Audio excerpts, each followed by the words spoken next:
Have you ever tried to grow your own plants? All you need to start your own garden is some soil, containers, water, and some seeds, plus a little sunshine. Today we're working with tomato seeds that I purchased at my local grocery store.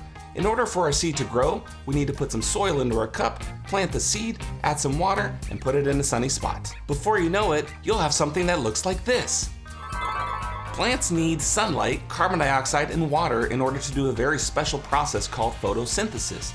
This is how they grow. They create their own food, which is glucose. It's a sugar that helps them grow big and strong. Observe your plant and watch how its stem, roots, and leaves grow bigger each and every day.